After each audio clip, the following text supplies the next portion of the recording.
The value analysis report is a part of the real estate acquisition component of the overall process to obtain control of rights-of-way needed for a highway project. The process to acquire rights-of-way consists of these steps. First, title reports. Regulations require a notice of intent to acquire and a good faith offer of compensation to be made to the owner. Ohio Revised Code 163.01 defines owner in the state of Ohio, and that is any individual, partnership, association, or corporation having any estate, title, or interest in any real property sought to be appropriated.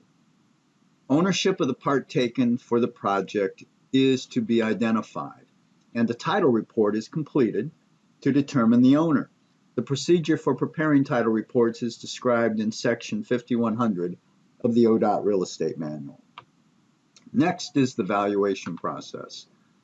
The purpose of the valuation process is to have the appraiser estimate compensation and to submit this estimate to the ODOT District Office on a written valuation report. The procedure for preparing valuations is described in the 4000 section series of the ODOT Real Estate Manual.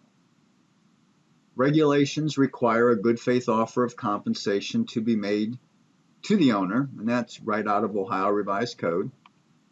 And just compensation is based on market evidence, and this evidence is detailed in an appraisal report or waiver valuation report that is an unbiased and supported opinion of compensation allocated to the part taken and damages, if any, to the part not taken.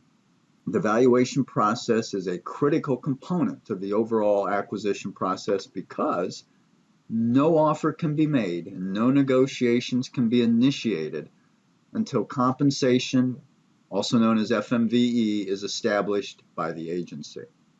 ODOT utilizes three valuation formats to estimate compensation. The first valuation format is the value analysis report.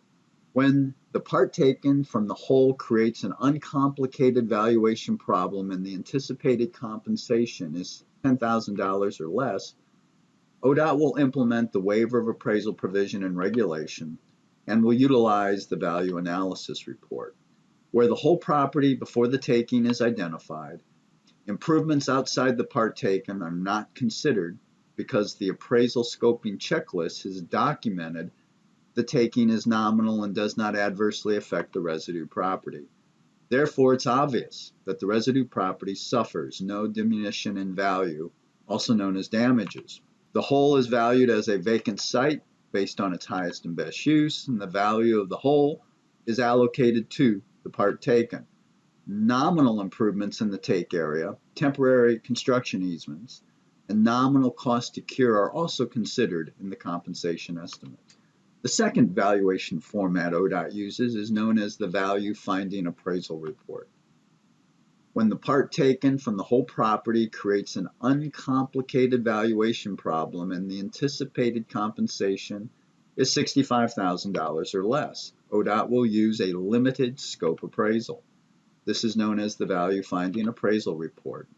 The appraisal is limited in scope because ODOT and the appraiser have considered the entire property before and after the taking, and it's apparent the appraisal problem is not complex and the residue is not damaged as a result of the acquisition.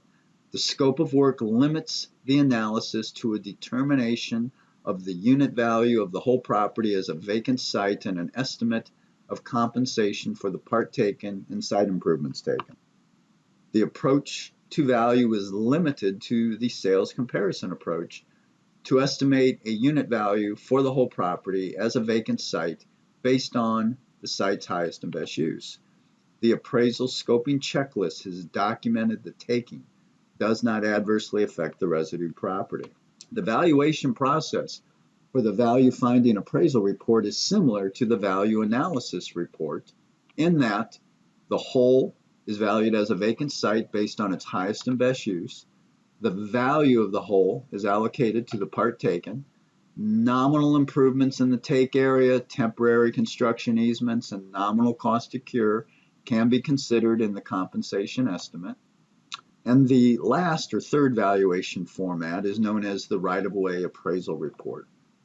When the part taken from the whole property creates a complicated valuation problem, ODOT will utilize the right-of-way appraisal report.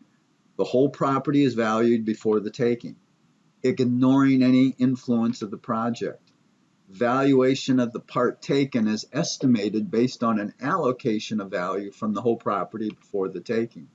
Then the residue property is valued after the taking. This value assumes the taking has occurred, the project is completed, and no cost to cure is considered. It is a valuation of what remains of the whole property after the taking in its severed condition. Next, the difference between the before and after valuations are calculated, and from that difference, the value of the part taken is subtracted, and what is left is total damages of the uncured residue. Total damages of the uncured residue may be reduced by a proven cost to cure. The compensation estimate is the value of the part taken, which is land taken and improvements taken, plus damages, which can be uncured or cured, plus temporary easements needed for construction, and the total of those is the total compensation estimate for the part taken and damages, if any, to the part not taken. It's time for a knowledge check.